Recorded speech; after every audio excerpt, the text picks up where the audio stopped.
L'histoire de Samson est l'une des plus marquantes de l'Ancien Testament, racontée principalement dans le livre des Juges, chapitres 13 à 16.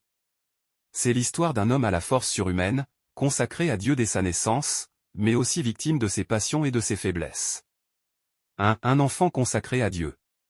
Samson naît miraculeusement d'une femme stérile, après qu'un ange annonce à ses parents qu'il sera naziréen, un homme consacré à Dieu, qui ne doit ni boire d'alcool, ni se couper les cheveux, ni toucher un cadavre. Sa force exceptionnelle vient de cette consécration, symbolisée par ses cheveux non coupés. 2. La force contre les Philistins.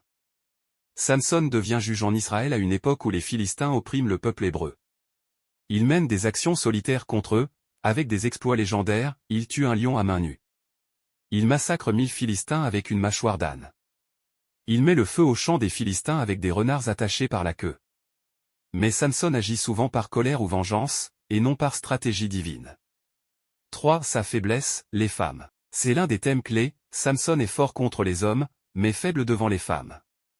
Il tombe amoureux de Dalila, une femme philistine, qui le trahit. Après plusieurs tentatives, elle découvre enfin le secret de sa force, ses cheveux. Pendant son sommeil, Dalila lui fait couper les cheveux. Les Philistins le capturent, lui crèvent les yeux, et l'enchaînent. 4. La chute. Et la rédemption. À la fin, humilié et emprisonné, Samson prie Dieu une dernière fois. Lors d'un grand banquet, alors qu'il est exhibé comme un trophée, il demande à Dieu la force de se venger. Il fait s'effondrer le temple en s'appuyant sur ses colonnes, tuant plus de Philistins à sa mort qu'il n'en avait tué de son vivant. Leçon de son histoire, l'histoire de Samson est une tragédie héroïque. Elle montre qu'on peut être choisi par Dieu et doté de dons incroyables, mais que sans discipline, humilité et obéissance, ces dons peuvent conduire à la ruine.